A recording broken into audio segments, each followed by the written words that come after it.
Hello guys, good afternoon. Gusto niyo bang makakita ng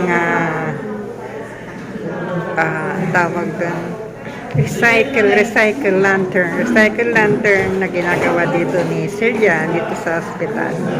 So ipapakita ko sa inyo kung ano ang kanilang ginagawa na recycling lantern and Christmas lantern. So guys, tara! Ayan guys, ganyan siya nung dinala dito pero in-improve ni Sir John ang kanyang Christmas lantern. So see you guys. Guys, start tayo dito. Guess what? Ano to? Recycling lantern. Sige nga, hulaan nyo kung ano ito. Ano ang made of what? Material. What materials come from? O di ba hindi mo malaman kung ano kaya to. So sasabihin ko rin sa inyo kung ano 'yan. Pero hulaan niyo muna. Sabay ka, hula-hula muna kayo. Ito. Ayun guys. O di ba? Tinuhog-tuhog 'yan na bunga ng ipil.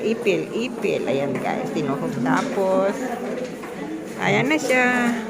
Lantern. At then ito, lagyan ng light sa gitna. O diba? Napaka-creative nila guys. Siya si Sir Jan ang gumawa. At ito pa ang kanyang napakagandang parol. Ayan, made of recycling also. This one, what is that? That is a scrap of wood with a recycling bottles. Look at that, very nice. The other one is wrapping in the floor. And then, sa susunod, ilalagay na dyan. And then, ang ilalagay ni Sir Jan siguro dito is ang tawag doon. Ayan si Sir Jan. O diba, recycling bottle. Sigurado. Si Sir. Andito kami sa... Wala ka dyan? O diba, ang ganda. Guys, hintayin natin yung finished product ni Sir Jan. Ayan. Made of recycling materials. So, mayroon siyang bamboo, scrap of wood, recycling bottle. So yan guys, see you next time if that lantern will finish.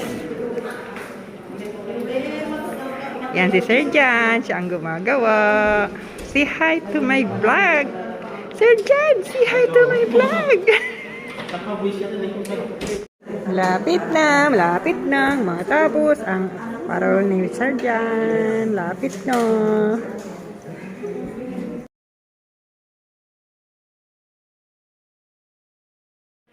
Walaan nyo guys kung saan ito.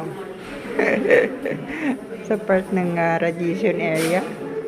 Yan yung mga waiting. Mga waiting na mga pasyente.